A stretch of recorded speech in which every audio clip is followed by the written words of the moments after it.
Okay. I left my gavel at the swearing in. Wow! The county clerk's gavel. Don't mess with me today.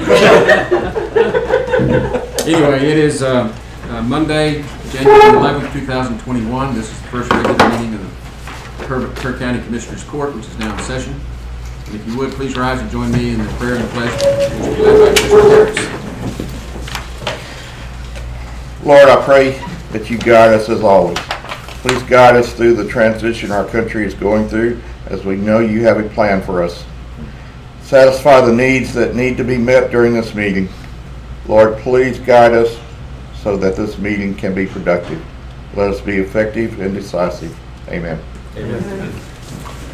I pledge allegiance to the flag of the United States of America and to the republic for which it stands, one nation, under God, indivisible, with liberty and justice for all. Please be seated. The next part of the meeting is where we invite public input, and I want to remind anyone who would like to address the court, this is your opportunity. Unless there is an agenda item that would cover your presentation to the court. If it's on the agenda, we ask that you wait until that agenda item is called, and we'll address it at that time. I also want to remind people that as you make input to the court, know that this is input and not output, so we are not allowed the privilege of being able to respond or offer output to whatever your input is. And we'll try to keep your remarks limited to about 3 minutes, and to identify yourself and your address when you come to the podium, and you're free to take your mask off at the podium. Is there anyone who would like to address the court? Okay. Now, this is our first meeting with our new sheriff, Sheriff Latham. Welcome. Thank you. As our de facto bailiff, when we ask this, you may need to stick your head out in the hallway every once in a while to see if there's anybody out there, because we are socially distanced here in the courtroom. And everyone, I think, except the commissioners and the court reporter, are wearing masks. So anyone that comes in, feel free to take the mask off when you approach the podium. Okay, there being no input at this time, then we'd call on comments from our local commissioners. Let's start with Precinct 1, Commissioner Ballou. We, out of all the rain and all the sleet and all the snow and all of that, got a little less than an inch, which I was startled at how little we got, so of moisture, but we're happy to have it. Yeah. And when it comes in, the frozen precipitation actually soaks down to the ground, which is good, so Right. I was encouraged by that. It was good. Good.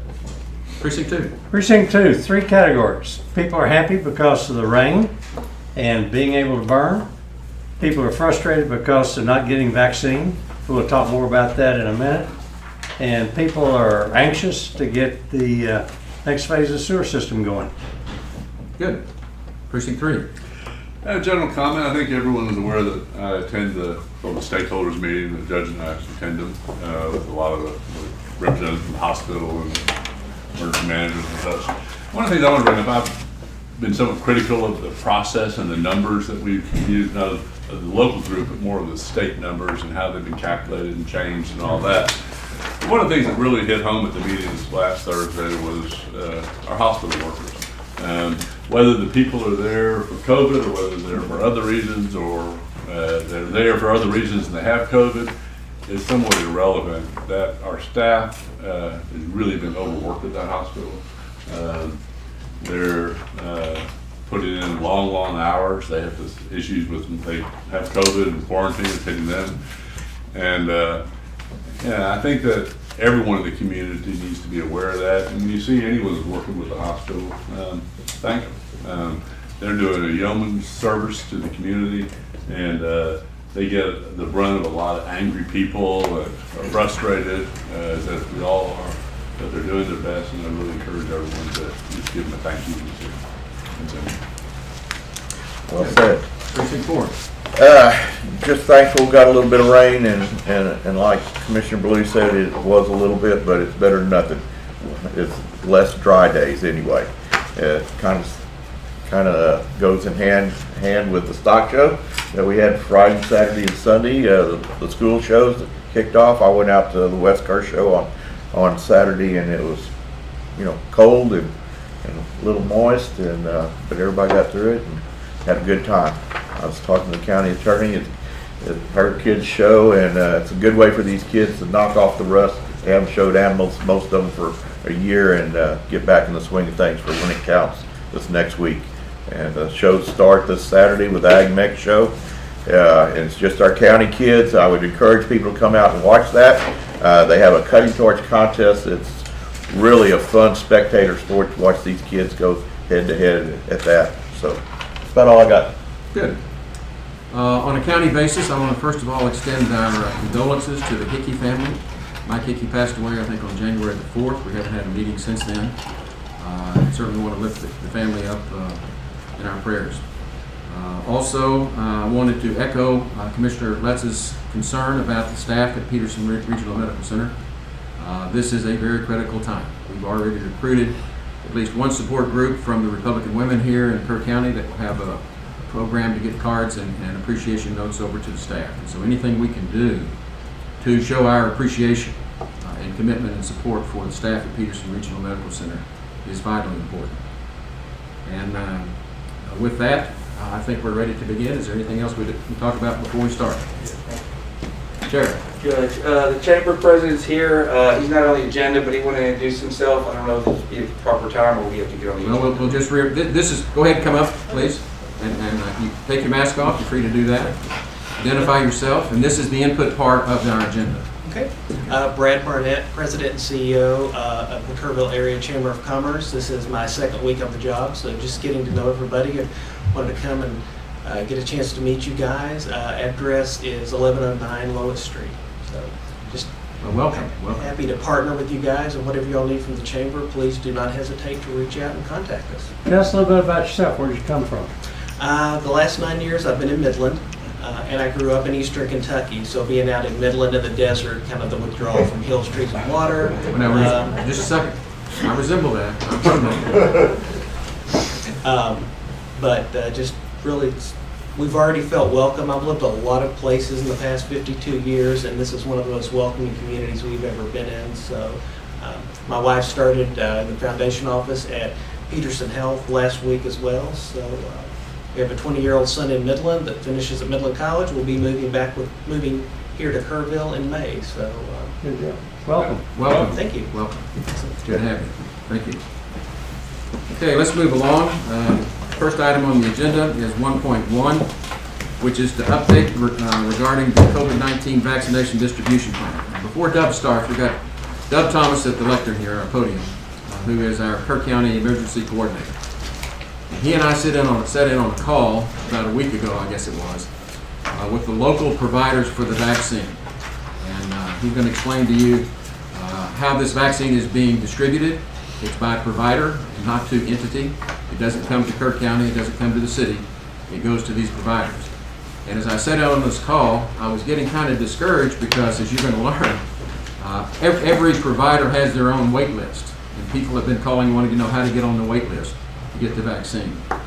And about halfway through that conference call, I want you to know, my heart skipped a beat when Dub stepped up and said that the county would take the lead in being able to put together the call center and the wait list and coordinate it with the other providers. And so I'm very proud to present to you, Dub Thomas is going to give us the update on the vaccine.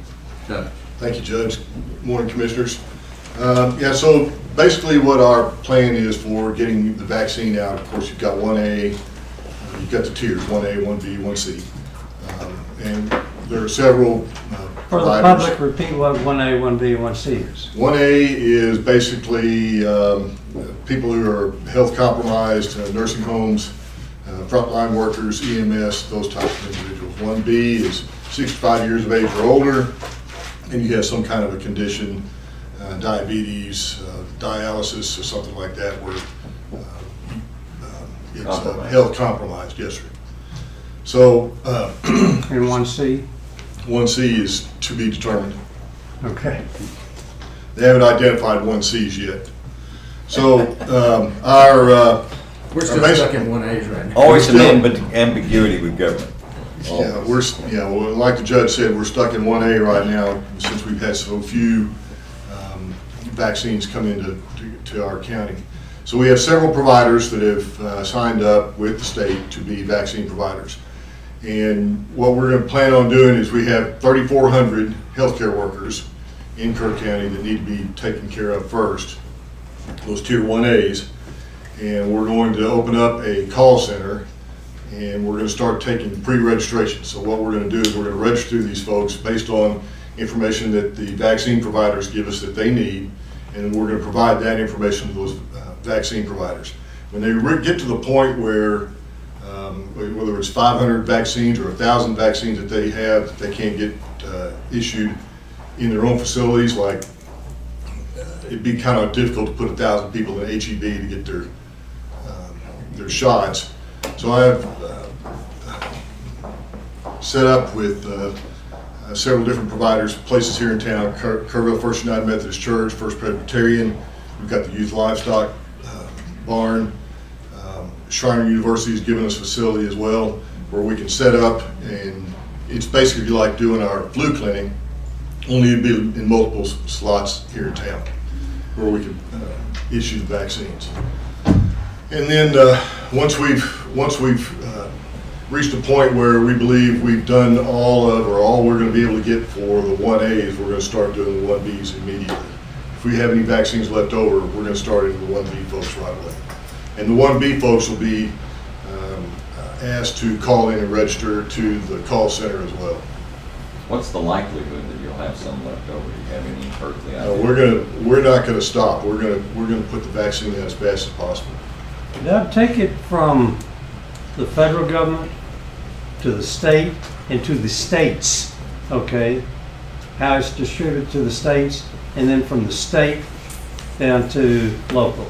Take it, flow, let that process flow. Well, as far as I know, FEMA and the federal government issue vaccines out to the states. The Department of State Health Services and TDM, those are the ones that have been issuing them. Right now, I don't think it's equitable in the way that it's been distributed. If you look at the hospitalization rates, especially for like Region 8, we lost our 15% and got over the 15% hospitalization rate. So all of the rural counties, if you heard Mr. Edmondson a couple weeks ago, he said that the rural counties around Bayer County are the ones that pushed that hospitalization rate up over the 15%, because we were running at like 30%, 25, 30%. But wait, So- go back to the, how it's distributed to the states. What's the criteria, Texas versus Louisiana versus et cetera? I'm And gonna say- then from the state to how it's distributed in Well, it appears it's been population based.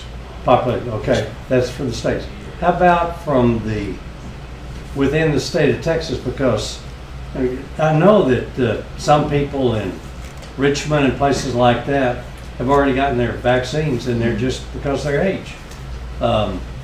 People at over in the Marble Falls area, Scott and White, all of their first liners, the responders, supposedly have all been vaccinated. So Well, yeah. what's that's what people are here in this area saying. I What can't the answer hell? that. I can't answer that. I don't know what the Who's got the answer? I'm going to guess DSHS.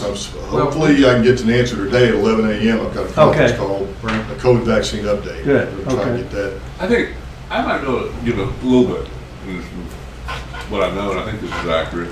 As an example, Kendall County has already vaccinated some people over 65. Kerr County hasn't. Has not. We have 3,400 health workers. I don't know what Kendall County has, but they don't have anywhere near that number because they don't have a hospital. Yeah. Or they have an emergency, Yeah, okay. a couple of clinics. So theirs, because they didn't have the number of healthcare workers, they get X number of. Good answer. Okay. Yeah, and that's a large, appears to me to be part of the issue. Okay. Is that, Kerr County, for whatever reason, didn't get enough to get all of their healthcare workers right I see. away, whereas someone like Kendall County, who doesn't have that many, did. So if you just did it on population, it's not going. Yeah, I can see. Okay. Good. Well, and let me chime in, because Governor and I sat in on the conference call with Commissioner Hillerstadt. And first thing he told us was whatever vaccines we have are not to be left on the shelf. They are to be used. Whether it's 1A, 1B, or whoever, vaccines will be used, and people need to know that. The second thing he told us was that they want to do 1A first, and they're trying to get the 1A done. And Kerr County has not completed 1A, Kendall County has. So So who makes that determination? As far as I know, there was Commissioner Hellerstadt and DSHS. Other than that, I don't know the criteria that they used. Okay. I agree with Doug Thomas that it appears they're doing it on population. But the one thing that they emphasized to us is they changed Tier 1A and Tier 1B to be age-based instead of occupation-based. 1B is now age-based Okay. and compromised-based rather than the Good. occupation or profession-based. Okay. So what we know is that we haven't been able to vaccinate all of our Tier 1As. We're still in the process of doing that. In the conference call we had last week with the local folks, we're trying to get the available vaccine shifted back and forth between providers, whoever has people on their wait list, so that we can get it out, which is all good news. And then what Doug brings to us today is that the county is going to take the lead in setting up the call center so that people have a common place to call in. Good. And I'm going to let Doug go ahead and fill in the call center, everything that's going on with it. Before you get started, that, can I ask you a question real quick? Sure. Can people from Kerr County go to Bear County or something and get? Yes. I was about to say, Okay. Bear County, I saw yesterday when I was looking over the CDC's website, Bear County has 2 COVID vaccine hubs that you can, I would call and make sure that you can get a reservation or an appointment to get in. But I did see this morning that I don't know which hub it was, but 26,000 appointments filled up pretty quick. Okay. So we'll get those numbers out this afternoon with a press release along with the COVID update numbers. And that way, if you really need it, you can go to San Antonio and get vaccinated. And Commissioner Hellerstedt emphasized that this was not county-based, home county-based. This is for every Texan.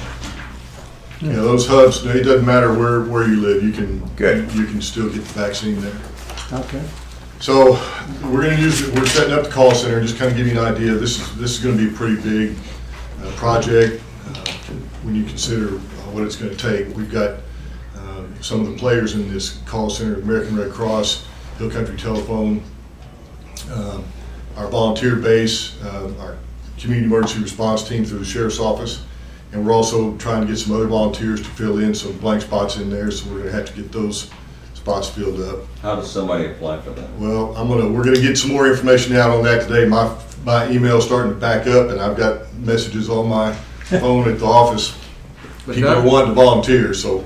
if you would, tell the people and the court a little bit more about your CERT team, because this is the hub of what we're doing here. Our The community county has emergency its own response, team. our community emergency response team is sponsored by the sheriff, and they basically do just about anything that we can train them to do that they can be physically able to do for emergency response, whether it's light search and rescue, first aid, those types of things. So we've used them for shelter, operating in shelter. We've done smoke detector installs with the Kerrville Fire Department and the American Red Cross. So they have a lot of different things that they can do, and manning that phone bank is going to be one of them. So we're going to be working today with trying to get our volunteer base set up for that, and then when you look at what we're doing as far as where we're going to be putting the vaccines out, we're taking our annual flu clinic and we're moving it out to 4 or 5 different places depending on how much vaccines come in. So we're going to have HEB, Medical Arts Pharmacy, and a couple of the others. PRMC, CVS. That are signing on, and we're going to try and get them set up in these locations, and we're going to be using Shrine University nursing students and other volunteers to get everybody vaccinated as fast as possible. And I'm excited about this. The nursing students from Shriner are going to help us with our pre-registration and do the medical screening to get people so that when they come in, we don't have to spend 30 minutes to 45 minutes filling out forms. It's all going to be done. They can also issue shots as well. Right. So Now that brings up a question I have, which is, what happens to all this information? Where does it go? I mean, what information? Everybody's gonna fill out information and give it to Oh, we're going to take the information and then we're going to provide it to the vaccine providers. And that goes to a national database or what? Where does They, that go? they do some data input for who's been vaccinated and all that other information. So we don't know. Well, that's all contracted between the federal government, the state government, and the providers. And But its one of the things- information's gonna end up someplace. I'm sure it'll end up at some governmental level. I don't know where. One of the things that I found that was kind of disheartening at the beginning of this call, I was talking about with Commissioner Hillerstadt, or no, the local people, excuse me, is all the different providers in town have different pre-registration forms. We don't even have a common form to use between them, and they have their own wait list. And so this call center and a unified wait list is finally making progress so that people will know where they can call in, get on the wait list.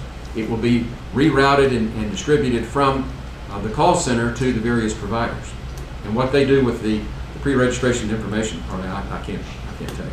So Deb, the people should not be calling Walgreens, CVS, or anything else to get on their list. Or Wait, Peterson. wait for the call center to be set up? Yes, sir. Now, the people that have called Walgreens, CVS, or whatever, and they were already on the list there, is that list gonna be Still then good. given to the It's call still center? good. We'll move it over to the. Okay, Yeah, as soon as we can get to them, those will be vaccinated. okay, good deal. How's all the data entry taking place? I mean, is that your staff or? No, sir, that's gonna be the pharmacy staff or whoever it is doing the Well, like if vaccinations. you have an existing list now that goes into the new one, there's gonna be data transfer, right? Well, the, No, not really. the pharmacies are gonna handle all that. We're not gonna be doing any of the data. We're just gonna transfer the names and the information over to the pharmacies and the providers and let them, But that's data, how are you doing that? it's on a piece of paper. You're taking a piece of paper? Piece of paper. Okay. and- Two- That's what I want to know. We've got 5 or 6 providers. Yeah, if And you've family got a practice paper is list one you thing. can take, that's Yeah. easy to understand. And their wait list survived, just like Commissioner Moser asked. And then whatever their pre-registration information requirements are and medical screening are, that will be conducted at the call center, by the call center, and then passed along to the specific provider. If they're going to HEB, then it's going to be, that information is going to go to HEB. If they're going to Peterson, that information will go to Peterson.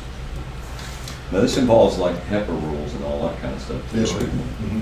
So, Now, one other question, is it gonna be like 65 and older, or is it gonna start with We're gonna start 100 and work your way down? to 65 years of age or older. Okay, so just We're be not a gonna, no, we're not group.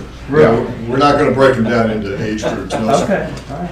Well, 100 so 100 and people younger, are- there's plenty of people around here older than 100. And it does include those Yeah. younger than 65 that Right. do have the compromised conditions. Correct, 16 years of age or older, yes, sir. So then the next question is, what is compromised?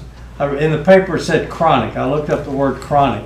Comorbidities. And One of the comorbidities, if you're on dialysis or you have cancer. Is there gonna be a list of those kind of diabetes- things? There already is. Yeah, there's a list. Okay, so it's a Well, list of. There's a list of them, yes, sir, it's, Okay. it's out there. Okay, So we'll get all that information out as well, so people will understand whether they're a 1A, 1B category. right. So in the next couple of days, hopefully within 2 or 3 days, we should have the phone numbers out for that call bank, and we'll have it manned, and we'll get that information out as soon as possible so everybody can start calling in. That'll be posted on the county website. On the county website, we'll get it, social media, press release. Yes, sir. And just as FYI to those people that have called in wanting to get on the wait list, when you see this number, this is the new number that you call, and that'll get you on the wait list. And if you're not signed on to Code Red, it's probably a good time to sign on to Code Red as well, because when we start notifying 1A or 1B personnel to start calling in, people to call into the call center, I'm also gonna use Code Red. The same as when we were doing for the testing. Well, as soon as you put that number out, people are gonna start calling, whether they're 1C or 1D or 1E or whatever. Well, hopefully, Oh, people abide by the rules and, good luck. yeah, well, Yeah. Especially in this county, the over 65 is a large group. They say about 14,000.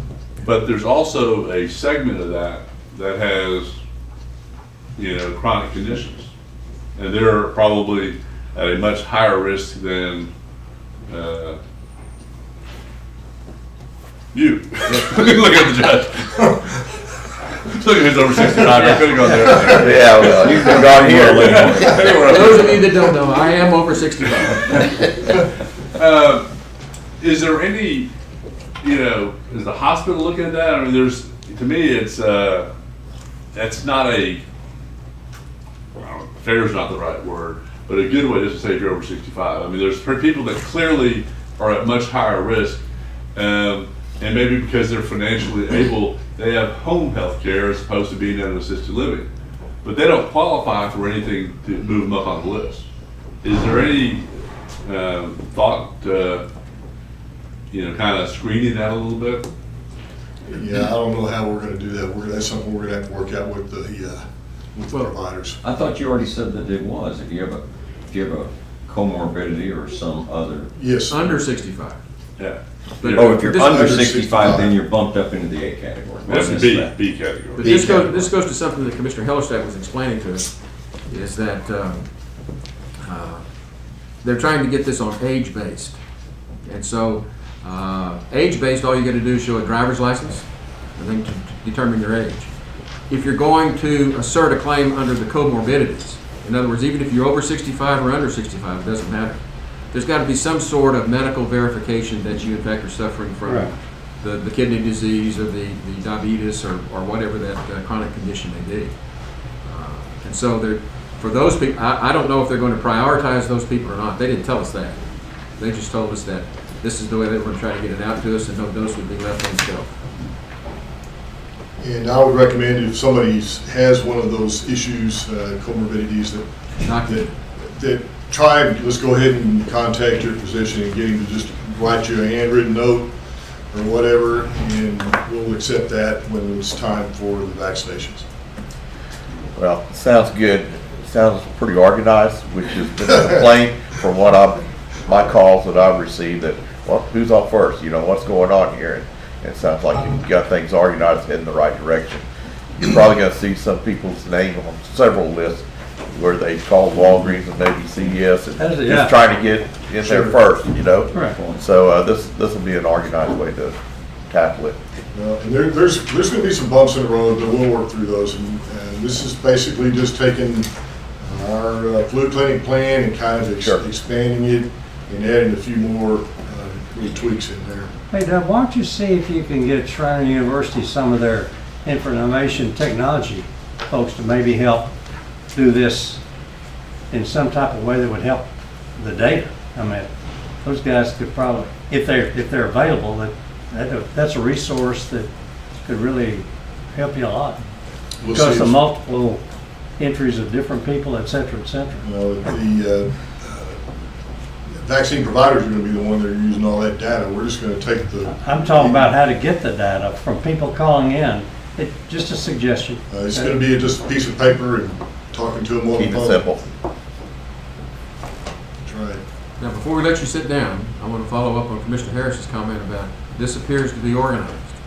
A week ago, it was not. I know. Trust me, it was not. And we've got very little guidance or help from the state on this. And this is a Kerr County initiated, Jeff Thomas organizational effort that hats off to you. You've done a great job. Thank you. Well, I also wanted to let you know that the call center, we're going to try and run that from 8:30 to 4:30. The Kerrville Fire Department EMS will be there they're actually going to test, COVID test, rapid test, everybody that goes in there to work the call center. So I didn't want to leave them out as well. Good deal. They want to give a shout out to Hill Country Telephone. I did. You did. Hill Country Telephone's providing us 5 phone lines Free. and the equipment for the Wow. phone bank. Red Cross is letting us use their facility. So we're making a plug for the volunteers. I've got Cert, and I talked to a lady from Kiwanis the other day and looking at Rotary and some of those things. We're going to have to vet anybody that goes in as a volunteer. So, But it's pretty exciting to see the community come together and do this on their own when the state didn't give it to us. Good deal. and if you sent me an email or you called my office phone and left a message for me to get in touch with you about being a volunteer, I apologize if I haven't answered it. Is in such a timely manner, but my plate's a little full right now, so we'll get that information out to everybody. Good deal. Do you have anything else for Doug? Doug, we're proud of you. Thank you. Thank you. Thank I you. appreciate it. Good job. Y'all have a good day. Let's move on to item 1.2, consider, discuss, and take appropriate action to continue use of the county-granted COVID-19 sick time into 2021 where necessary. Jennifer Doss. Yes, sir. Good morning, gentlemen. The FFCRA grant of the 80 hours for sick leave expired 12/31, and there's some FAQs on the FFRCA website. It says employers are not mandated to extend this, but they may voluntarily extend this. So I'm just asking for an extension of the FFCRA 80 hours along with the additional 80 hours that the county granted for COVID sick leave time. Jennifer, what do we do if we're setting a precedent on this? What do we do next flu season? We're going to do the same thing? What's No, sir, unique about this is strictly for COVID purposes. just only? Only So we COVID. need to be very specific Yes, sir. about that. Okay. Yes. Okay. Will you remind me, if everybody else remembers this, I apologize, remind me how this works, why we did this. We did this because people did not want to use their own sick leave. They felt a little tickle. They just came to work anyway. This way, they don't have an excuse to not stay home. And right now, we're running at, probably out of 21 people, we had quite a few people returned to work today. Out of 22 people, 17 of those are positive. So there's thought that this is being abused, but the positivity rate of people that are in quarantine is over 3/4 Wow. at this point. Okay. Yes. Well, for clarification purpose, there's the CARES Act COVID sick leave, Correct. and then there's the county COVID sick leave that we did recently to extend it another 80 hours. Is that correct? Right. And what you're saying is that with regard to the CARES Act sick leave, if we have any money left over, to carry it over into 2021. Well, not so much money. It's just people are allotted 80 hours. We've had about 134 employees up to the last end of last pay period used the COVID sick. The average that employees took was about 55 hours. Some took 5, 10, 12. Some are like at 140 to 159 range, so they're about out. But for the rest of the employees who have not used it, for the employees who've used very little, we're asking that they can use the remainder of the 80 from the Act in addition to the 80 that we provided. But do I understand that we've exhausted the funds from the Act? Correct. Now this is, if you're talking about salaried employees, it's not as if it does anything to our budget. Right. But it does talked to the diminish audit- manpower when they're out. I talked to the auditor about that, So, and yeah. yes. All right. Yep. So it doesn't change our budget, and we don't have to come up with new funds for it. Well, that's what I'm trying to find out. Well, apparently not. For salaried employees, it wouldn't. For hourly employees, No, it for would. My hourly understanding was that employees, we've it would exhausted not. our funding under the CARES Act thus far. So, so anything we do forward has to be on the county dime, not on the grant dime. It's on the county's dime, but it's a productivity, like Commissioner reduction. It's not costing us dollars, it's costing us productivity because the Right. employees are being paid and they may or may not be working at all. They're just getting more hours to be away, basically. Right. So it doesn't have a direct financial impact, but it does have a, Mr. Blue said, Just spreads us thin. yeah, it's just that. Where the confusion of the money may be coming in, under the CARES Act that we received money under TDM, we were able to ask for reimbursement for people that use that COVID sick leave. But that money is all gone, and the expenses on that ended on December the 30th. 31st.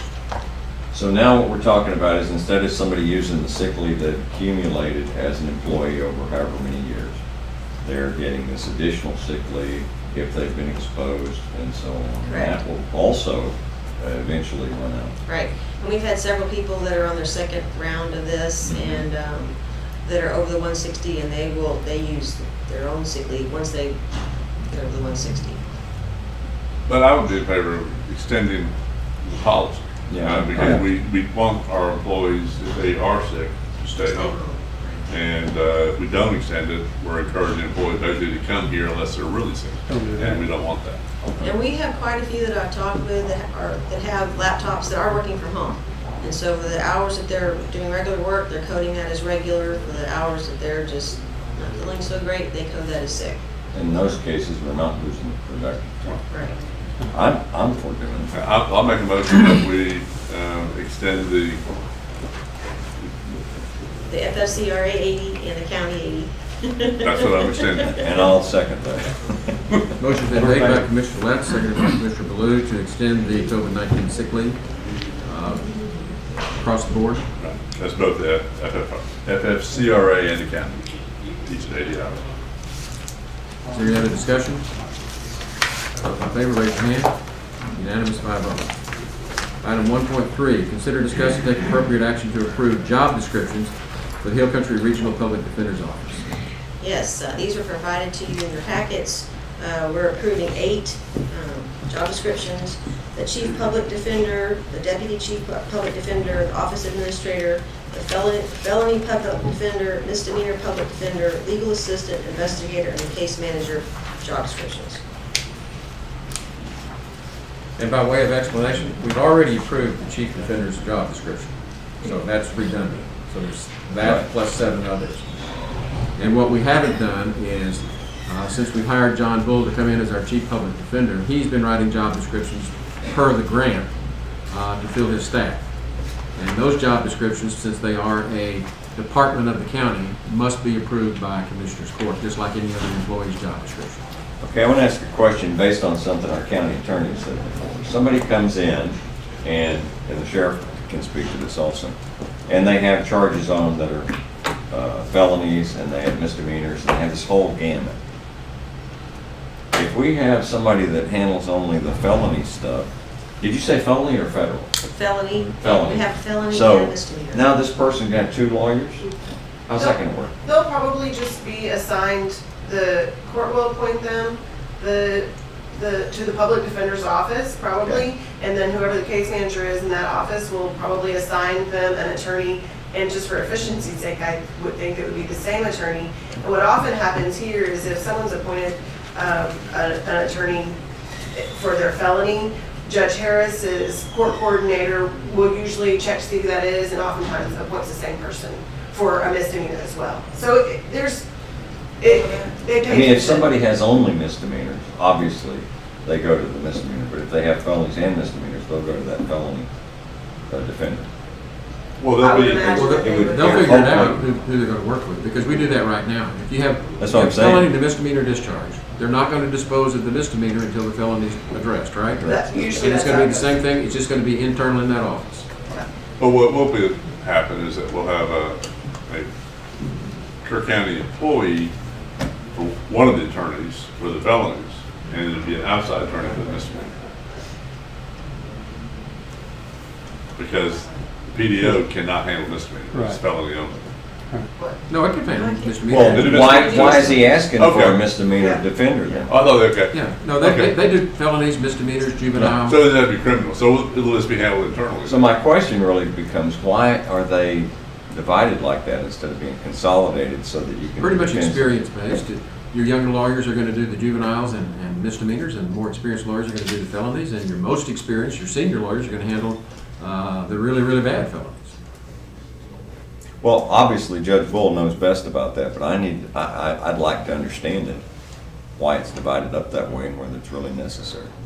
I mean, preference is one thing, Well, but- necessity is something else. Well, that's the way we do it in practice, that's the way it's been handled I think under the current That system. and probably And pay it's the way it's in scale the as grant. well.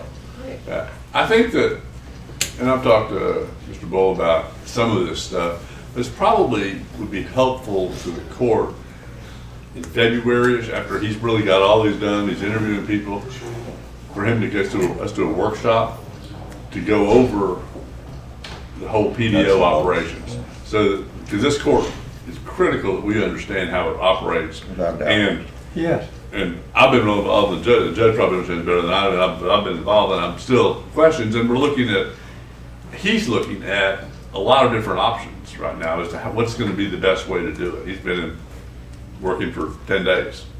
Okay. And I think that once he gets his feet on the ground and knows kind of how he wants to, which direction he's going, I mean, it's everything from what kind of software he's going to be using and how he's going to work with the other counties. And he and I were talking the other day about this as an example of whether his office should be a clearinghouse for all the court-appointed, you know, whether they go outside or inside, because someone has to keep track of all that information. There's a lot of things that are new that he's going to be working on, and probably once he gets, you know, say a month, 2 months down the road, have him come to the court for a workshop and just explain exactly how he has set up the operations. Jennifer, a couple of things on position descriptions. It's kind of interesting on, even though it's already cast in concrete, the public defender doesn't have anything on education. It's called knowledge. Jumps out like everybody else's is education. His knowledge, doctor of jurisprudence, is not knowledge. He didn't write his own job description. Well, But the since other it's ones- a county, the other since ones- it's a county job description, I think there needs to be some, go back and look at some of these things for consistency. Well, I know the chief public defender job description was gone over and over and over, back and forth with TIDC. And But still, my simple question is, why knowledge rather than, That's the way that the TIDC grant. But it can be modified, let's say. huh? They can be modified. Well, okay, so that's what I'm suggesting. It Would it need just to go makes the back? county look kind of, Would it What? need to go back before the Well, TIDC? the job description includes, you got to be a licensed attorney in good standing with the State Bar of Texas. So- it says knowledge. It doesn't say I understand it says education. knowledge, but if you keep reading that Yeah. description, it's a two-page Okay. description. You Okay. have to be a member in good standing of the State Bar of Texas without any record of disciplinary. Well, Judge, all I'm saying is the deputy public defender, he's got a category called education. Public defender doesn't have a category called education. Was that to allow for We put that on. interns or something, or what? Huh? What is that? What's what? That, what you just described? I'm looking at the job descriptions in your package. I know that, but is that, I'm asking, is that to allow for having an intern, or why is it worded that way? On I don't which know. one? I mean, I'm getting confused what y'all are talking about. I'm just simply saying for a job description on all the categories that has education, but not for the public defender. It's just knowledge. And it just so happens to be an education requirement, a doctor of jurisprudence. It's not a big deal. It's just, to me, it makes the county look like, what are you doing, you know? You do one thing at one time or one category. Let me get off that. The other thing is, on office administrator, as in a requirement of willing to relocate. Is that a requirement? Isn't it a requirement to live in Kerr County?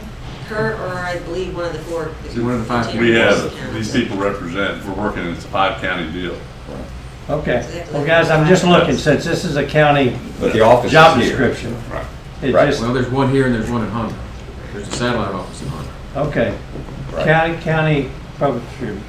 And another thing is, on caseworkers, bachelor degrees are required to be a caseworker? That's What the requirement is. that's what Chief.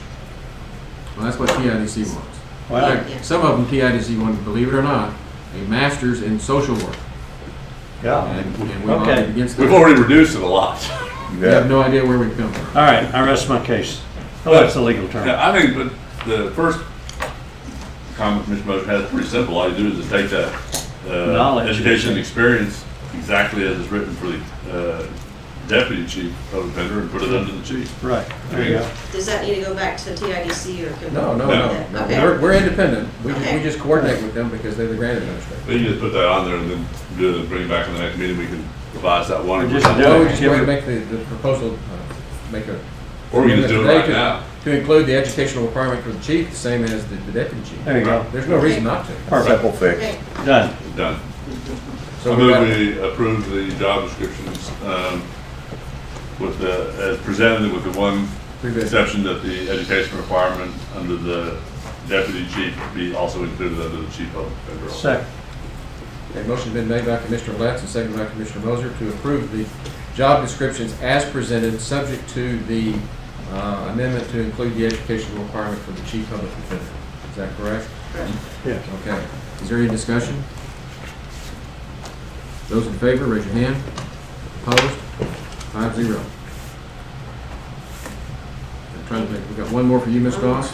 1.4, consider, discuss, and take appropriate action to acknowledge Kerr County Treasurer Tracy Solden for completion of the TAC Leadership Program. Yes, sir. Ms. Solden, where's she? Nearby, I think. You should be there. Okay, good. Well, she was selected out of 254 counties. 23 candidates were selected for the 2019-2020 class. It's called Leadership 254. It's designed to advance the skills of county officials to enable them to meet the unique challenges of their duties and to enhance their leadership skills and style. Participants learn to overcome their limitations to redefine the possibilities they set for themselves, their courthouse, their county official association, and their county constituents. I know there's 4 modules that the class members have to get through, and she successfully completed them. I think they have 14 months to do that. And so, yeah, it's a lot of work put into it, so I just like to say congratulations. Outstanding. Well Ms. done. Solden, please, you take your mask off, come to the podium. We get a chance to talk about you now. Of the 254 counties, she was selected to be in higher than the top 10%, and she completed the program in record time, and we're very proud of your accomplishment. And 23 out of the entire state? Is that Yes. what it is? Yes, Wow. 2 elected or appointed officials per county department, basically. Fantastic. And you were the top 10%, so you're the top 2 or 3. I guess so, for that class, yes. Okay. Congratulations. Congratulations. Well done. Thank you. Thank you, I Super. appreciate that. Lots of good endorsements in that program for the value of, I mean, just reading what Jennifer, you provided, so, very good. Yes, Well, we're very proud that you, on behalf of Kerr County, are taking the lead in being leaders statewide.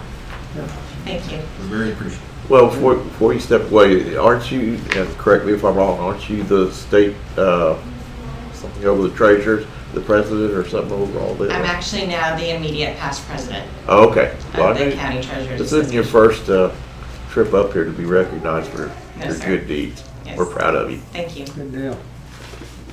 Thank you.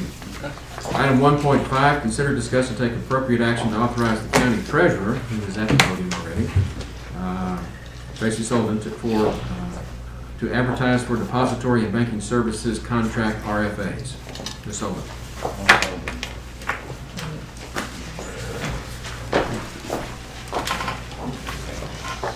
So I came to you a month or so ago requesting the help of Patterson Associates with our banking depository agreement. This that I just handed out to you is the request for proposal of bids that I would like to get published today or tomorrow to have banks start bidding on our depository contract. I move for approval. Second. The motion's been made by Commissioner Baloo, seconded by Commissioner Harris to approve the advertisement for depository and banking services as presented. Is there any discussion? Those in favor, raise your hand. Unanimous 5-0, Ms. Sullivan. Thank you. Thank you.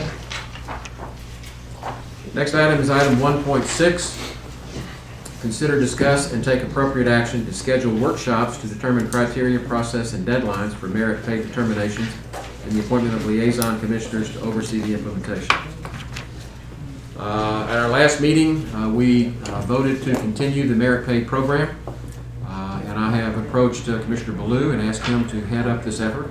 And I know we're going to have some workshops and agree on the process of how we're going to do this, and then ultimately consider and make the determinations as to what we're going to do. So with that, I make a motion that we appoint Commissioner Baloo to be our liaison commissioner for the merit pay program. Second.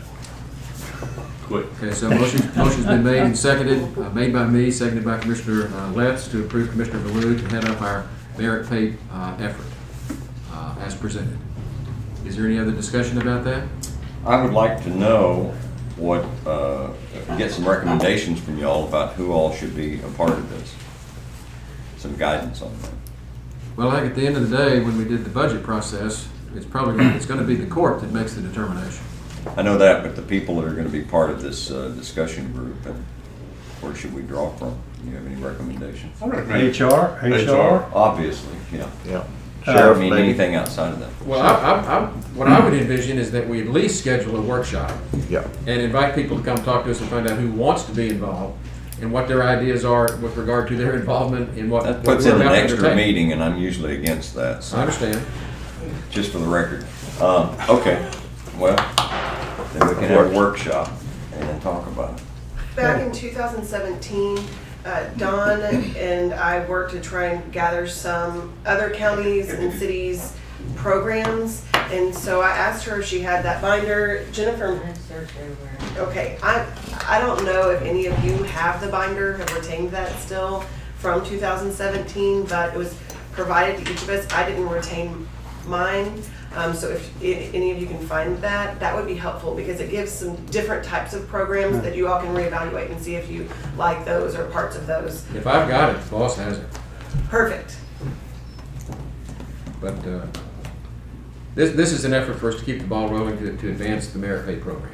Okay. And I appreciate Commissioner Ballou I think volunteering to do this for us. one of the things in that binder, I'm just going to memory on it, was that there's different ways to pay. That's the the problem. problem. We've gone off. That's more or less the easy part. The hard part is how to pick who's going to get it Right. and how that's done. And last time, From the supervisors on up, but we also included supervisors in there, so we didn't exclude them, so it was that kind of thing. Yeah. I'll look and see. I think I started this whole thing of merit pay. I know is you the did. idea. So I may have the thing from Dawn, but I'm not sure, but I'll look and see. What If it Jody came has down it, we can to, get copies from her. Pardon me? If Jody has it, we can get copies from Oh, her. sure, yeah, absolutely, So- yeah. That'll be helpful to review Yeah. and see if you like those programs better Yeah, than. it's a place to start. Yeah. as I recall, what it turned on was that we had departments that have only one person, or Right. 2 people. Right, And then you have That an makes it issue. more problematic. right, That's a very problem. So then what do we do with that? So, okay, workshop. workshop. Okay. Those in favor of Commissioner Ballou liaisoning our merit pay program, raise your hand. Unanimous, 5-0. We usually vote I saw people that into this reluctant position vote. when they're not here. I know. I knew it was coming.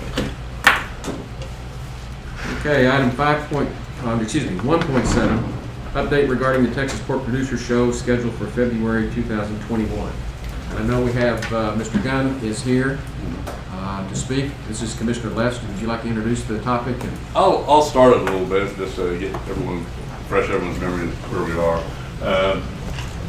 Pork Producers is a big event, has been. It's a stock show type event. It's in early February. Originally, and several weeks ago, Brandon came and put in the application for a mass gathering permit.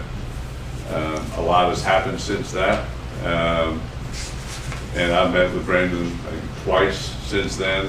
He said that my recommendation would be, one, we're under new governor orders, and I would recommend that he do everything possible to not require a mass gathering permit, because I could see that being problematic based on the last one we went through. And I've, like I said several times, and he has come up with a solution where I think he was going to withdraw the mass gathering permit and stay well below the numbers that were required. I'll turn it over to Brandon to let him explain. before what it Brandon is. says something, just to refresh everybody's recollection, the stock show, Hill Country District Junior Livestock Show Association, did submit a mass gathering permit request. We submitted that to the Department of State Health Services, DSHS. They came back and said that they met all the requirements under the Mass Gathering Act, but they recommended against it. That's an important statement. They recommended, but they didn't say you couldn't. No, they put it back on us. They put it back on me, because I'm the one that approves the mass gathering permits. In conjunction with the sheriff and with DSHS and the fire department and everybody else. We sat down and visited with the stock show folks, who were very accommodating. And that's when they reduced the size of their show and dropped the district show, kept it to a countywide, and they're trying to keep everybody safe. Brandon happened to be here that day. We had a chance to visit my office, I think, during the break, and talk about where we were with mass gathering permits. And so that you understand what he's about to present to you, I told him at that time that based upon DISH's recommendation, I was disinclined to grant a mass gathering permit unless we really needed it. What's the limit on attendance? Right. That varies by statute, and I'll defer to the county attorney because it's more complicated than I can probably explain. But if children are involved and there's alcohol involved, it can get down as low as 500. But normally we're up around, I thought 500 was like a baseline. it depends on the gathering. If there's no alcohol involved and it's not a children's event, you can get up to 2,500. Wow.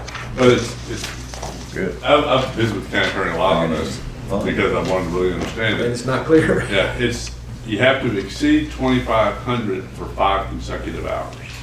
Two is no way. You can go up to, you can have 4,000 people for 1 hour, and you don't need it. You have to have over 2,500 for 5 consecutive hours. If you're serving alcohol, 51%, More than 500 persons, if 51% or more of those persons may reasonably be expected to be younger than 21 years of age, and it's planned or may reasonably be expected that alcoholic beverages will be sold, served, or consumed at or around the gathering. That's what we call following the science, kids. Well, but Right. Wow. this does not directly apply to pork producers, and I'm not trying to get it to, but for the stock show, historically, what they've done is they've assumed the 500 because they have so many kids, okay? But they don't serve alcohol most of the time. They don't, except the sale. And so, Okay.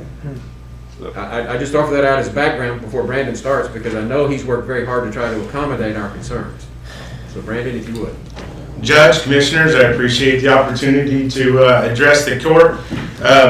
I do have 2 documents to submit. One is a summary of our safety plan highlighting the significant differences being implemented this year and our attendance and protocols,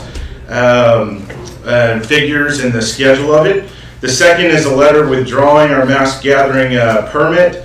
Our current protocols and attendance currently do not meet the requirements of a mass gathering as defined by the Texas statute.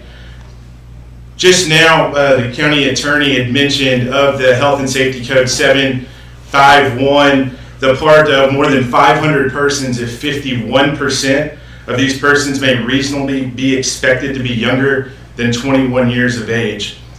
From a stock show perspective and our event, there's no logical scenario where we would be at over 51% youth, because that would be one youth, one parent. So for that that right there would be 50-50 without any other adults in the form of ag teachers, county agents, staff, volunteers. So with our current plan of 3 wristbands per exhibitor being admitted that shows at the Elite Showcase, realistically we're under that 51%. We too will not be serving alcohol at the event, though one could presumably expect that some might have alcohol there on the grounds. But with the 51% being 21 years of age and older, that would not apply to us. So for us, we maintained on the 2,500 count. So for us, according to the Mass Gatherings Act and our submitted application, the Texas Elite Showcase event does not meet the requirements for which a mass gathering permit is necessary.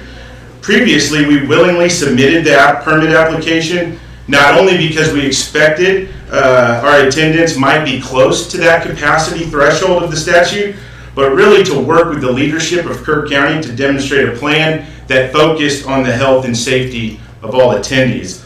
The primary reason our mass gathering permit is no longer applicable is that expected attendance is being further reduced than we originally had planned. TPPA has revised the event safety plan to limit admittance wristbands to 3 per exhibitor that shows at Texas's Elite Showcase, thus reducing the expected attendance by an additional 25%. This will reflect expected attendance figures clearly under the 2,500 persons capacity threshold of the mass gathering statute. We do have a very detailed plan, COVID safety plan with these binders, but in visiting before, we like things to be condensed, right, the court, and so we do have a 2-pager that outlines significant differences that are being made this year to comply with all guidelines with CDC. No action needed. Yeah, you gonna hand out that, your revised numbers, no action needed. Well, and let me explain, one of the reasons that there is no action required is because this is not an outdoor event, in which case, if you gather more than 10 people, I do need to approve the safety plan. It's an indoor event, which means it's based upon 50% capacity. In this case, I have visited with Brendan. We have discussed the safety event, the safety plan, excuse me. And although not required to do so, he has submitted a safety plan, which we appreciate. He has cooperated with the leadership of Kerr County to keep this event as safe as possible under the circumstances. So there is no action required. I don't need to take any action. The court doesn't need to take any action. But this is a good faith effort for them to come to us and show us that they are working with us to try to keep our youth and population safe. Brandon, I want to commend you on taking the extra steps to do this and being there for the kids.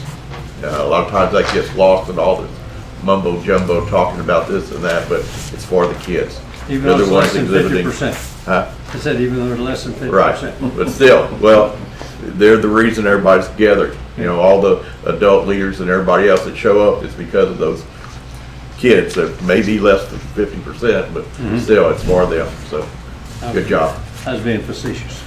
And I appreciate Brandon. Brandon and I met, I guess, I don't know, 2 to 3 hours on this stuff, going through and figuring out how to make it very, very safe. He's been very easy to work with, and appreciate your efforts.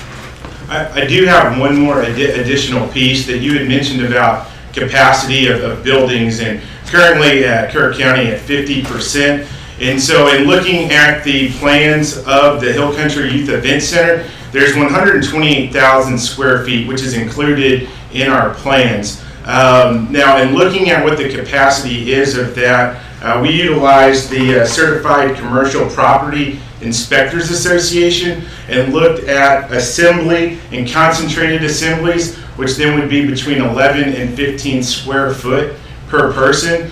So now taking into account that maybe not all of the 128,000 square feet should go into the determination because bathrooms and some other types of factors are not included. If you figured 100,000 square feet at the figure, the highest figure of the 15 square foot, that would still be over 6,600 individuals. So at 50%, it's still 3,300. And so keeping that in mind in all of our plans to be below that figure.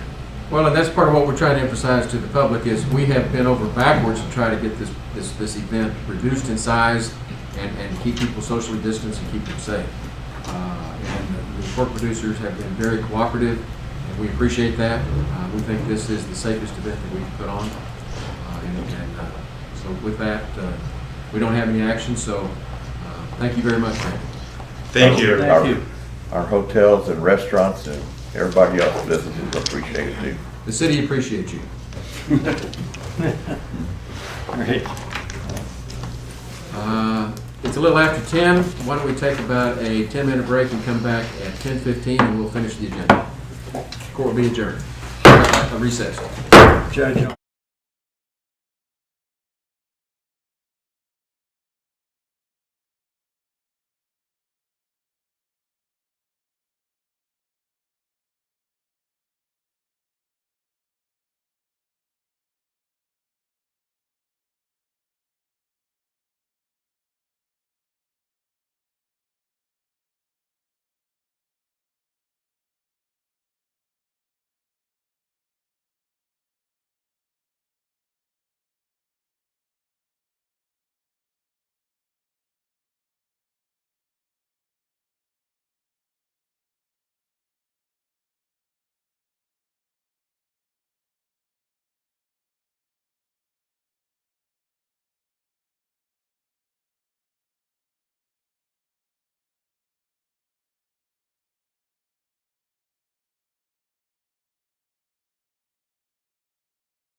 deal with the ESD. 10:15, and the court will be back in session.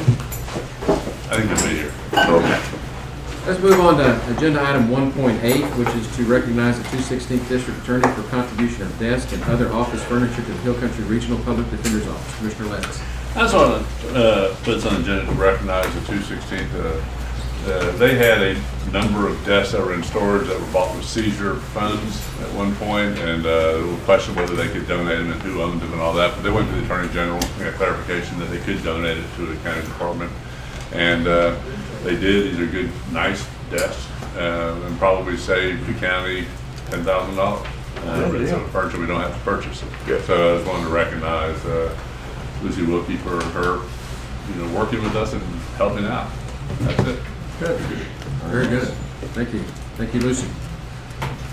Next item is 1.9, consider, discuss, and take appropriate action to approve contracts with Turtle Creek Volunteer Fire Department, T.R. Lunda Volunteer Fire Department, Mountain Home Volunteer Fire Department, Comfort Volunteer Fire Department, and Castle Lake Volunteer Fire Department, and allow me to sign the contracts.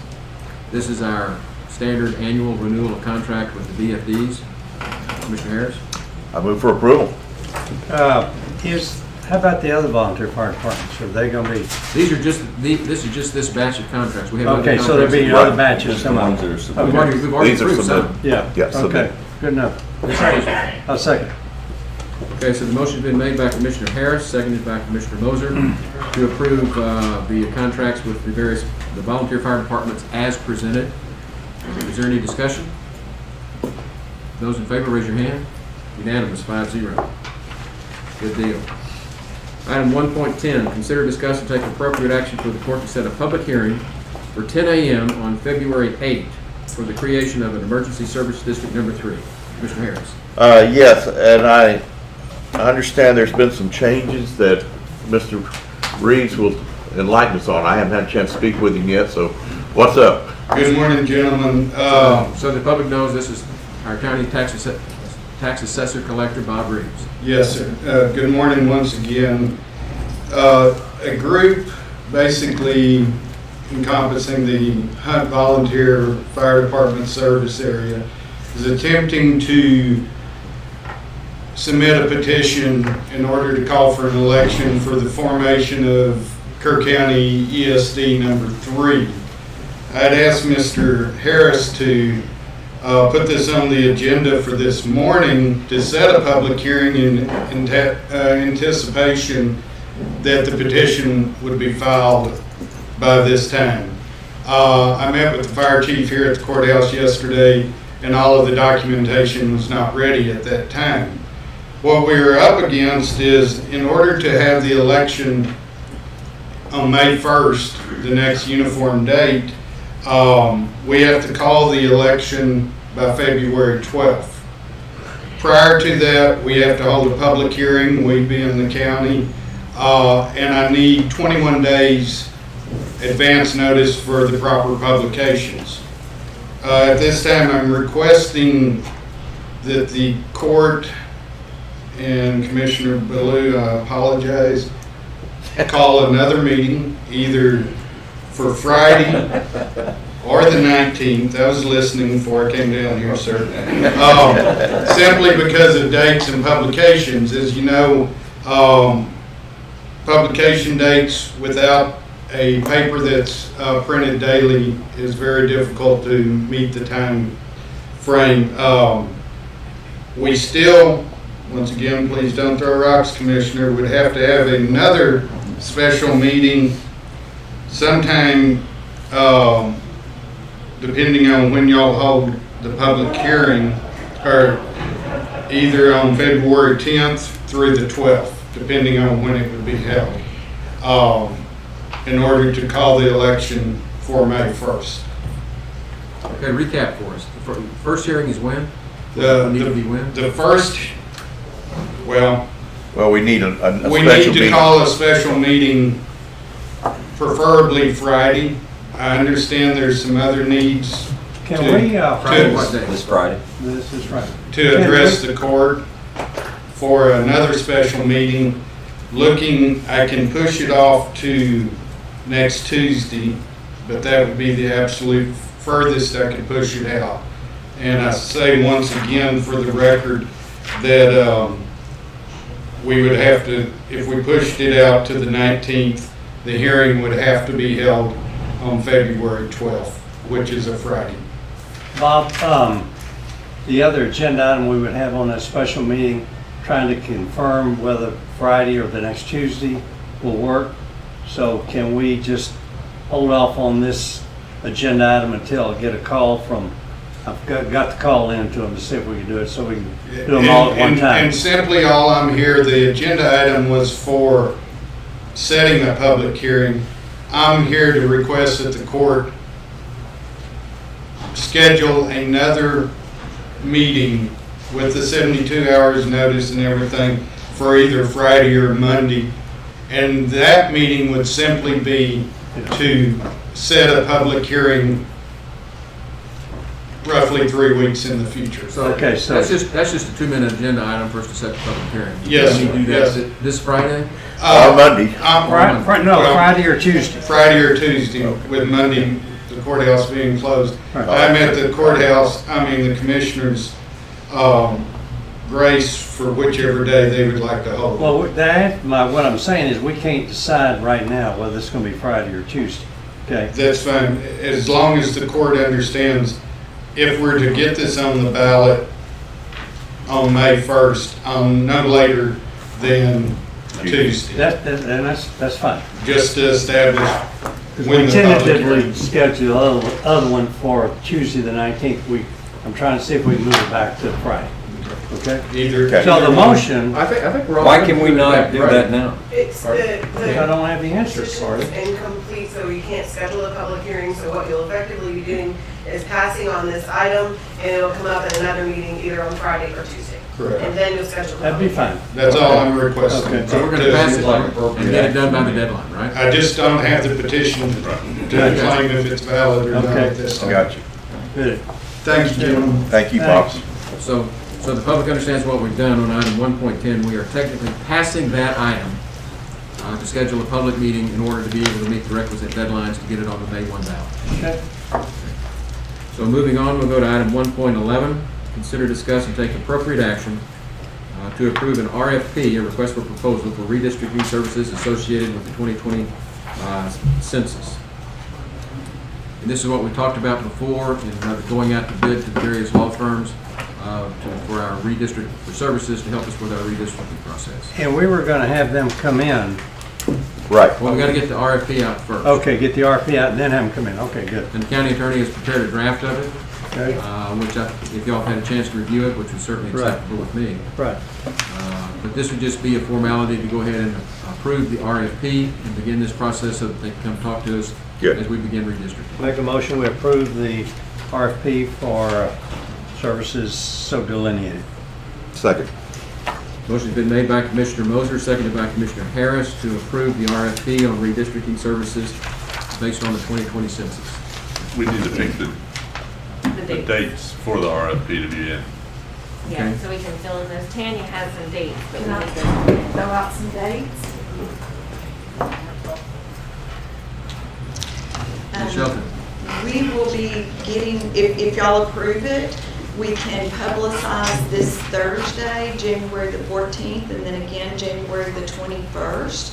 We would ask that the submission deadline be Thursday, February the 18th at 2 p.m. We will open those bids in the auditor's office at 4 p.m. And then we will be looking at the date of the award on March the 8th. So we're doing January 14 and 21 for publication? Yes. And then what is the due date? The submission date will be Thursday, February the 18th. Awarded March 8th. 8th. And so as I look at the month of February, the 18th, the next regular scheduled meeting after the 18th would be the 22nd of February, right? Yes.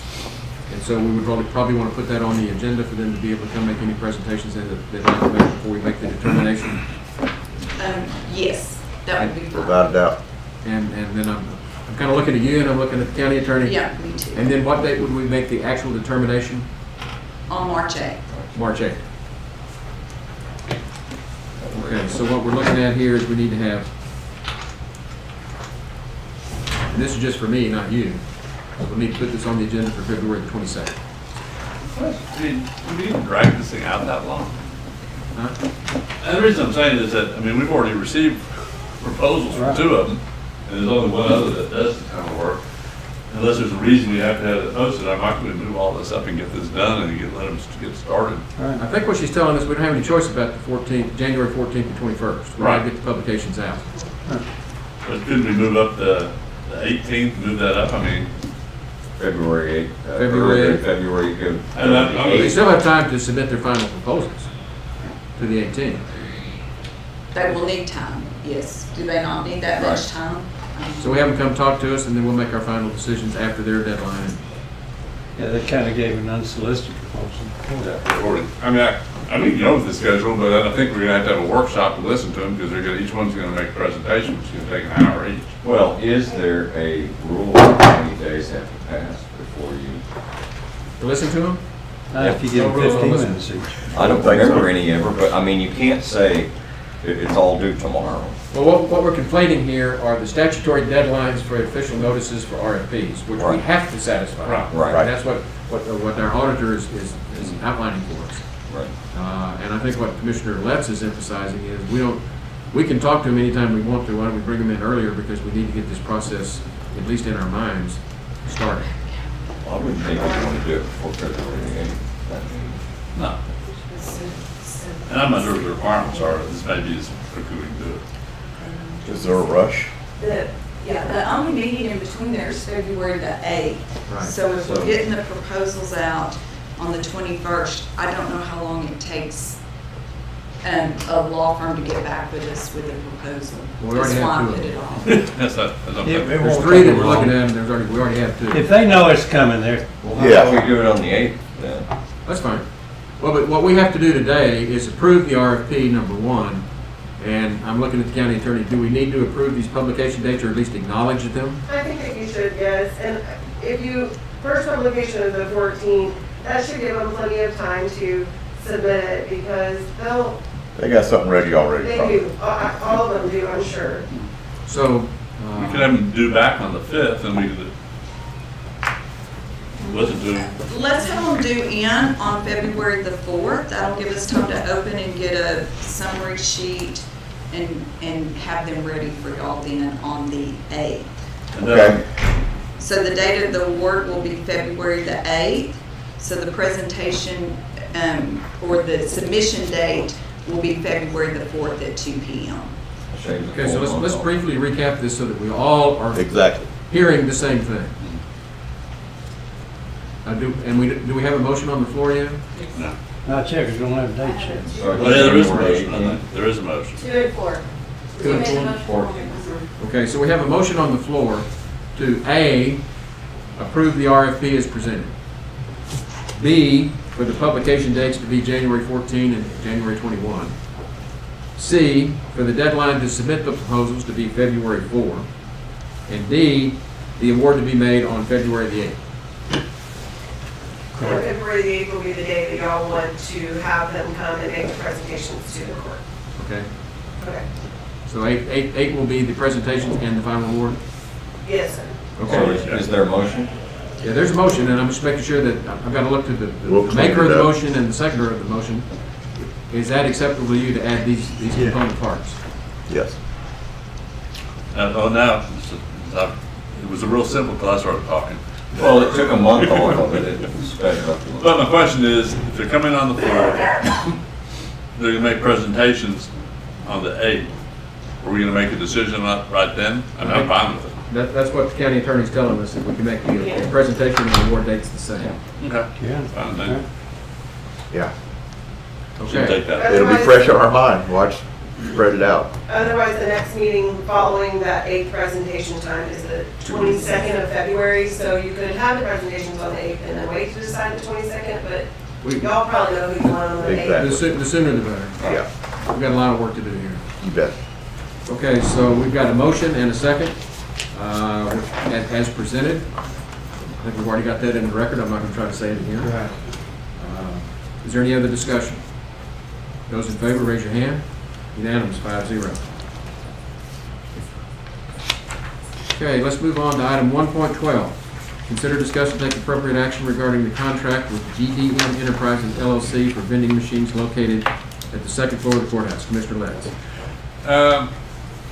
I, through Jody, have received a lot of complaints about the current vending company and that there's rarely product in the machines. They have not been responsive at all. And there's a setup where we get a commission, but I think we've received one commission check since they've been doing it. $21. Yeah, $21. So I understand that somebody called the company and they finally did come and fill the drink machines Friday or something like that, or Saturday. Anyway, the company's not very responsive, not doing a good job, so I think we ought to move on. I'm not sure what's in the contract, if we can just cancel it.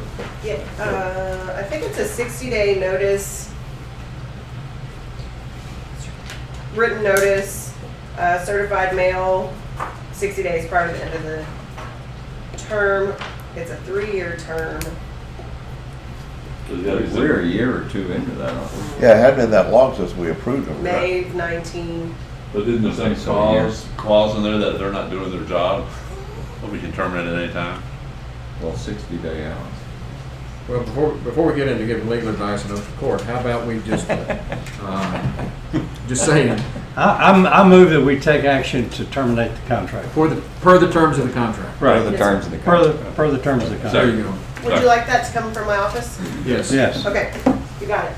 So we have a motion by Commissioner Moser, second by Commissioner Letts, to approve terminating the contract with GDM Enterprises LLC per the terms of the contract. Any other discussion? Yes, are we just gonna try to find another vendor? Yeah. Okay. That's not part of the motion. No. No, I'm just wondering, okay. Not gonna leave them snackless. That's the important thing. Okay. Okay, all those in favor, raise your hand. Unanimous, 5-0. Very good. Okay, let's go to the 10 o'clock docket. 1.13, consider, discuss, and take appropriate action for the Commissioners Court final approval regarding the private road name of Gateway Falls Trail South. Alan and Tammy Brown applied through the Kerr 911 office on 11/16/2020 to name a road. It's basically a driveway. Getaway Falls Trail South. This road is approximately 380 feet east of Nichols Cemetery Loop off of State Highway 27. The road being named is a privately maintained road, again, / driveway. There is currently only one property owner for this road. At this time, I ask Commissioners Court for their final approval regarding privately maintained road named Getaway Falls Trail South, and this is in precinct 4. I move for approval. Second. Okay, motion been made by Commissioner Harris, seconded by Commissioner Baloo to approve the private road named Getaway Falls Trail South. Any other discussion? Those in favor, raise your hand. Unanimous, 5-0. Thank you. Item 1.14, consider, discuss, and take appropriate action for the court to approve a revision of plat for Verde Park Estates, Section 3, Lot 2. Mr. Charlie Hastings. Thank you, Judge. A public hearing was conducted on December 14, 2020. This proposal subdivides Verde Park Estates, Section 3, Lot 2, currently 6.47 acres, into 2 lots. Lot 2A will be 1.46 acres. Lot 2B will be 5.01 acres. Property access and road frontage to both lots will be on Tripper Trail. And the county engineer requests that the court approve a revision of plat for Verde Park Estates, Section 3, Lot 2, Volume 6, page 93, Precinct 2. So moved. Second. Motion by Commissioner Moser, seconded by Commissioner Baloo to approve the revision of plat for Verde Park Estates, Section 3, Lot 2. Any discussion? Those in favor, raise your hand. Unanimous, 5-0. Next item is 1.15, consider, discuss, and take appropriate action to open and receive bids for the 2021 road reconstruction project. Read bids aloud and refer bids to the county engineer for tabulation and award to the lowest qualified bidder. Attorney Hastings. Thank you. Plans and specifications have been prepared by the county engineer for the reconstruction of approximately 1.5 miles of county-maintained roads. The 2021 road reconstruction project consists of the following roads: Westway Drive, Tree Lane, Roy Street, Jonas Drive, and Lawrence Street. The project schedule is we advertised on November the 25th and December the 2nd, 2020. We had a pre-bid conference at 2 p.m. on December 7th, 2020. Bids were due 2 p.m. January 8th, 2021, and the bid award, opening and award is taking place now. The county engineer requests the court to receive bids for the 2021 road reconstruction project, read the bids aloud, specifically read the total bid for each project. There's projects A through E, and that would be on pages 070-5 through 070-9. Those could be read aloud. We'll tabulate those, then refer the bids to the county engineer for detailed tabulation, and after all the bids are tabulated, award to the lowest qualified bidder. I do have my staff in the hallway with a laptop ready. After those have been read, we will go through the detailed part of it, and then like to come back to the court this morning and tell you who the low bid is and who we'd like to award to. Okay, Mr. Les, you got the bid, right? The first one we have is from Allen Keller Company out of Fredericksburg. Job A, Westway Drive, $169,313. Job B, Tree Lane, $12,391.50. Job C is Roy Street, $61,212.20. Job D, Jonas Drive, $13,137.60. Job E, Lawrence Street, $14,457.80.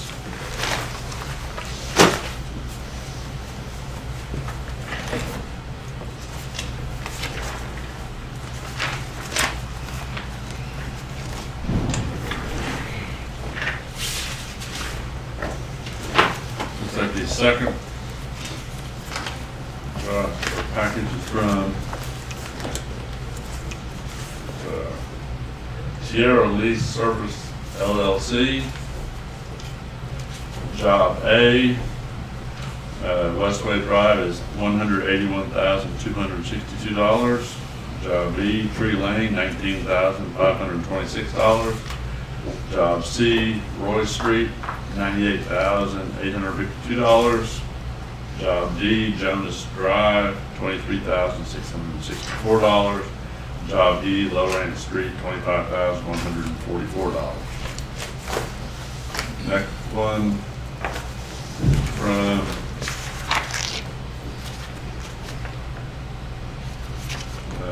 EJ Iowa, I believe is Edward Kinsky Incorporated. Make sure that's right before I say that.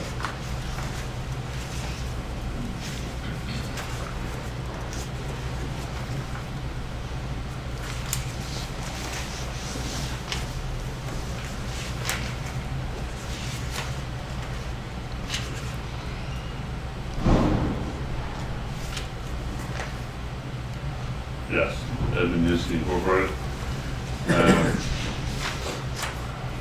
Job A, Westway Drive is $138,410.90. Job B, Tree Lane, $11,903.35. Job C, Roy Street, $58,360.70. Job D, Jones Drive, $12,933.60.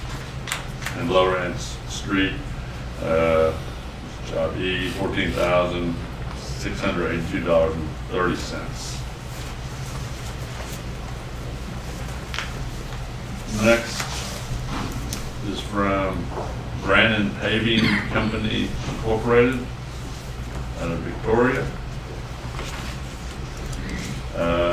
Job A, Westway Drive, $263,508.66. Job B, Tree Lane, $30,753.45. Job C, Roy Street, $106,303.92.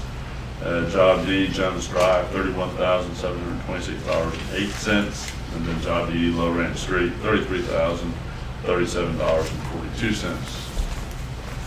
And then the last bid is from J3 Company.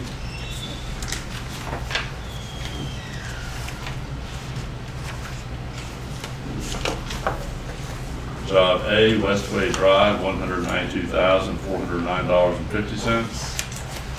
Job B, Tree Lane, $14,456.75. Job C, Roy Street, $69,386.50.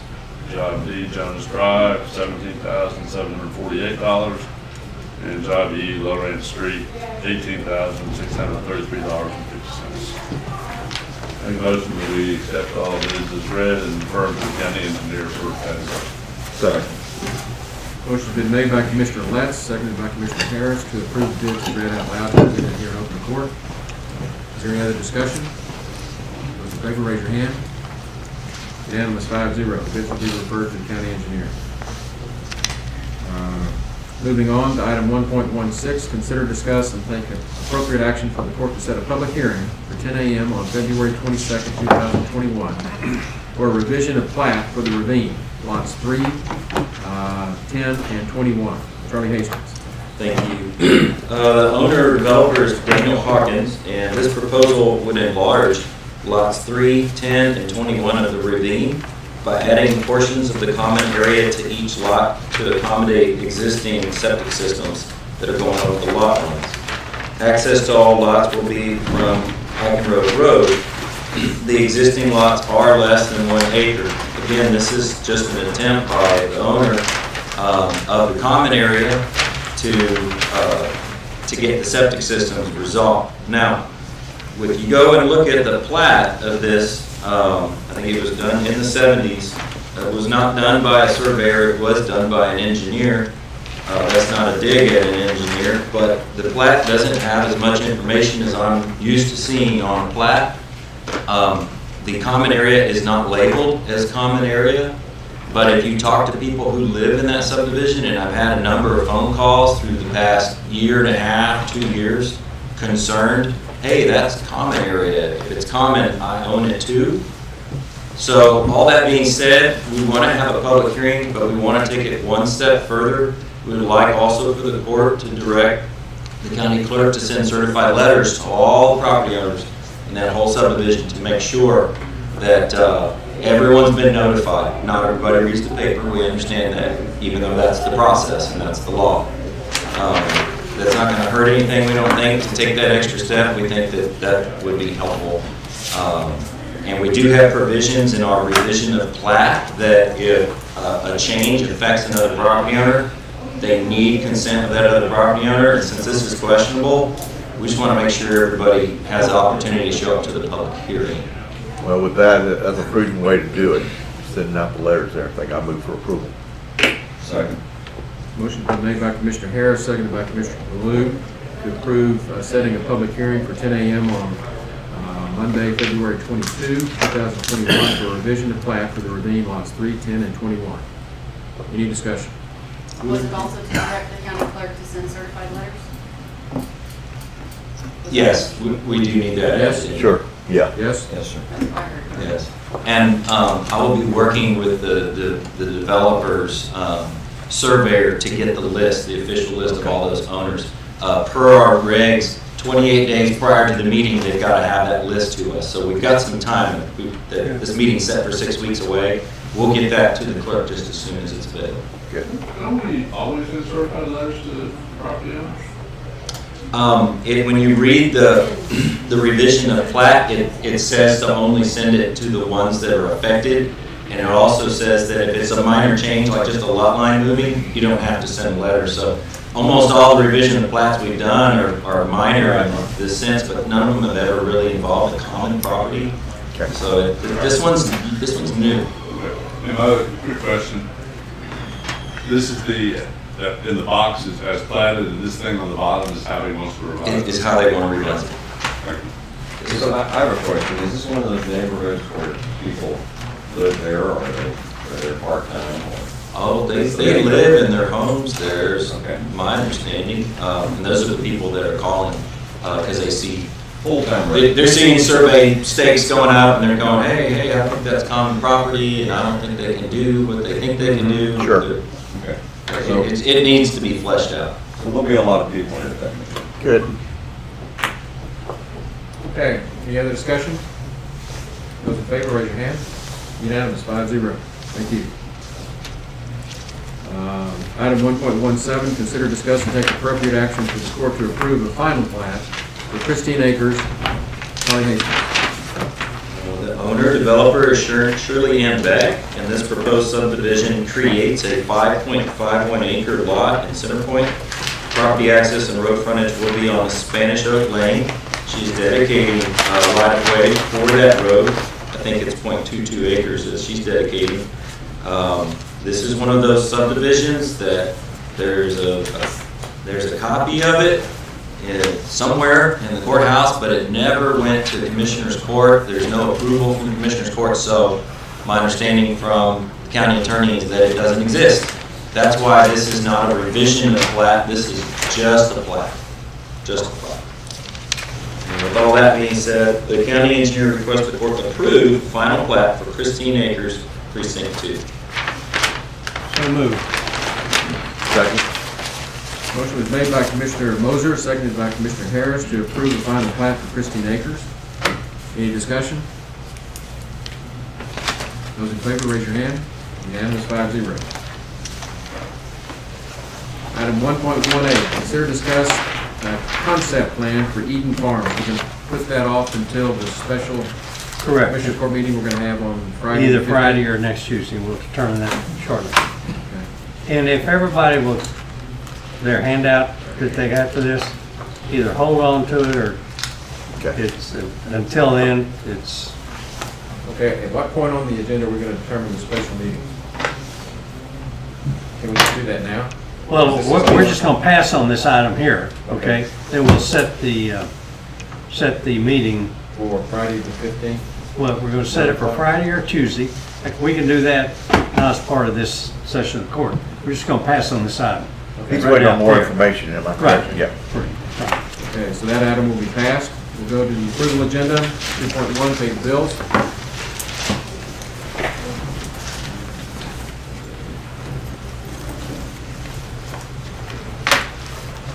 On this backup for 118, either hold it close or give it to Jody. So.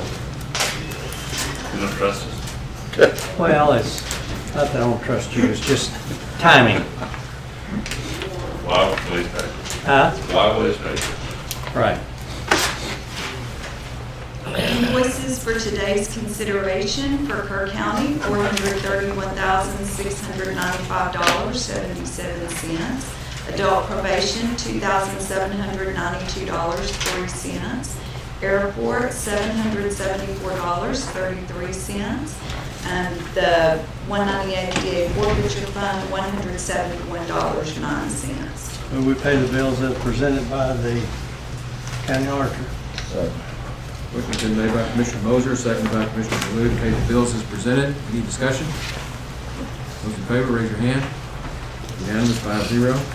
2.2, budget amendments. There are not any. 2.3, late bills. We have one for Kerr County, $269.85. Will we pay the late bill? Second. Motion been made by Commissioner Moser, seconded by Commissioner Harris to pay the late bill as presented. Any discussion? Those in favor, raise your hand. Unanimous, 5-0. 2.4, auditor reports. There are not any. Thank you. 2.5, monthly reports. Yes, for November 2020, fines, judgments, and jury fees. JP4, Bill Ragsdale. December 2020, payroll report, County Treasurer Tracy Solon. Constable monthly report, Constable Precinct, Constable 1, Tommy Rodriguez, Constable 2, Kyle Snyder. Indigent Services, HR Director Jennifer Doss. Fines, judgments, and jury fees, JP2, J.R. Hone.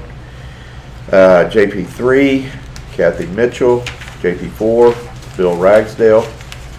District Clerk's monthly report, Dawn Lance.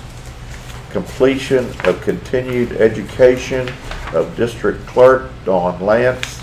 Treasurer's monthly report, Tracy Solden. I move for approval. Second. Motion been made by Commissioner Harris and seconded by Commissioner Ballew to approve the reports as presented. Is there any discussion? Those in favor, raise your hand. Unanimous, 5-0. Court orders. We have our court orders from the December 28th, 2020 session. The court orders 38501 through 38521. There are some corrections or revisions to those. Court order 38504 is the court order. I'm trying to get the right ones here. It was reads right now, approved to accept donations. That's not the right one. Different orders here. This is the one which says approved to set bond. The amount of constables is $1,500. That's not correct for this one. This one should be approved to surplus and dispose of a chair from Environmental Health Department. So it was just the county clerk caught this earlier, just the wrong thing was written down on there. For 38504, currently reads approved to accept donations of multiple items from the Tally Elementary School Student Council. To be more clear, I think it should read approved to accept donations of multiple items for KCAS from Tally Elementary School Student Council.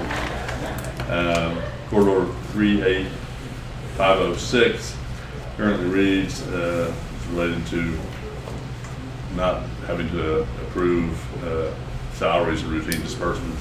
Currently reads approve the request for disbursement of salaries and routine office expenses. It says in parentheses as presented, enter rescind court order 37520. The as presented should be deleted. This is an ongoing change. And then the last one is 38513, and it currently reads approved to reject a bid from Wilson Culver's due to late arrival. We had multiple bids coming in about that same time, so I think to be clear, it should read approved to reject a bid from Wilson Culver's for annual material bids due to late arrival. And with those modifications, those all look to be in order. We also have our court orders from our January 1, 2021 meeting, the 38522 and 38523. Those look to be in order. With those changes, we approve both of those meetings. Second. Okay, motion's been made by Commissioner Letts to approve the court orders as presented and modified, and seconded by Commissioner Harris. Is there any other discussion? Those in favor, raise your hand. Those in favor, say okay. That passes 5-0. Information agenda 3.1, status reports from department heads. Do we have any department heads that would like to report to the court? Okay, they come in, we'll pick them up here in a minute, but let's go on to 3.2, status reports from elected officials. Any reports you'd like to make, Larry? Yes, sir. This is my first Commissioner's Court. I'd like to just address y'all, tell y'all I look forward to working with y'all. Also, I watched the last Commissioner's Court that Rusty was here at, and Commissioner Letts, I know you brought up something about notifications. I totally, as all of us being elected officials, I understand the public, we're the first people to go to. So I will continue that, and mainly on significance, major events, and also judge you also, but we'll kind of work one-on-one together, what y'all want to or not, but I'm talking about major and significant events. I'll keep y'all posted because I know they will be asking you questions. And one thing I like to do is commend Commissioner Letts and Judge Kelly on the Public Defenders Program. I know I've only went to one meeting, and I understand there's a lot of working parts. I've already met with Chief Bull 3 times, and we agreed to work with each other. Look forward to that. I didn't realize how fortunate we are to have that program. I believe my understanding was this is one of the biggest programs, and other places are already jealous of him. You know, what he's got to work with, and it's kind of starting from the ground up building it itself. So I really look forward to that. I think it's not only going to be an asset to us, but to all the other 4 counties once we get up and going. That's it. Just like I said, I look forward to working with y'all. Thank you. Okay? You say that now. Well, to follow up on something that Sheriff said, our PDO truly is the envy of the state right now. And it's ours to lose. So we're going to keep this thing going just as well as we can. Judge, my understanding is bigger than the one in Austin, you tell me? Bigger than the one in San Antonio, bigger than the one in Austin. And better. And better. Yeah. Okay, let's move on to item 3.3, status reports from liaison commissioners. I've got something. As far as maintenance, and everybody's gonna be happy, we trapped the skunk. That's been, that's been giving us fits here, around during Christmas and then the next week, leading up to New Year's. I came in after the swearing in ceremony. I walked in, I thought, oh my gosh, I got a hold of Jody. She said, oh yeah, it's been there. So we trapped him. Also we found out, because the smell gets so intense, and Shane found a place where they're getting to, and where we're going to try to put some weather stripping. I think they're doing it as we speak to keep that smell from infiltrating so quickly. It looks to be black squirrels that are digging holes, and then skunks are utilizing them. Yeah. And so, Slave labor. Exactly, exactly. So anyway, hopefully we're a step closer to having this fixed. The thing I'd report is on and I think everybody's seen the report from the library, a lot of books being checked out, a lot of patrons being in there because of schooling at home and also just being at COVID keeping people in. So library is really busy. Historical Commission, I got an email from Julie Leonard about some new rules on historical markers that has people concerned, because there's a little concern that it might be just a move for more political correctness, and that we would be examined by the people with the fine-tooth comb. The PC police? The PC police looking for something for Kerr County, so I just want everybody to be aware of it, that there could be something that comes up in the near future. We'll be ever vigilant. I think the only comment I have is that the Animal Services Department was pretty short staffed the last couple of weeks. I think they're getting back up again, which is good news, and I appreciate both the public, the city, and everyone that's been involved, and certainly Reagan and the staff that didn't have to quarantine for a while. With that operation up and going, we'll steam ahead again. And I guess the only thing that I would do is reiterate something I've already shared with the court, and ask the county attorney to help me do this, is to monitor that we keep our discussions in court to the agenda items and stay within the scope of the agenda items and not drift far afield, especially on emotional, political, national issues. We've got business to do locally that we need to get done, and I'm going to try to keep people on task. So, with that, we're going to take a break here in a minute before we go into executive session on real estate matters, which is pursuant to Chapter 551072 of the Texas Local Government Code. We'll talk about our buildings down on Earl Gary. With that, we'll take just a short break and come back in executive session.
Okay, the court will come back to order. It is 11:59, and the court is coming out of executive session back into open session. And I believe the next item on the agenda is go back to item 1.15, which was to consider, discuss, and take appropriate action to open and receive bids for the 2021 road reconstruction project, read the bids aloud, and refer the bids to the county engineer for tabulation and award to the lowest qualified bidder. We now have opened the bids. The county engineer has analyzed those, and we're now ready to act on that. So, Yeah, the spreadsheet, the county engineer and the road bridge administrator handed me. The low bid for the total amount is Edmund Yancey Incorporated. Their total amount for all 5 roads, or 5 projects, is $236,290.85. The recommendation is to award the contract to Edmund Yancey for all 5 projects. Just for the public's information, that being the low bid, the high bid was $465,329.53. So we had a total of 5 bids that range between those 2 numbers. I'll make a motion that we award all 5 projects to Edmund Yancey Incorporated for a total cost of $236,290.85. Second. motion's been made by Commissioner Letts, seconded by Commissioner Blue to approve awarding the bids for the 2021 road construction project to Edmund Yancey Inc. Is there any further discussion?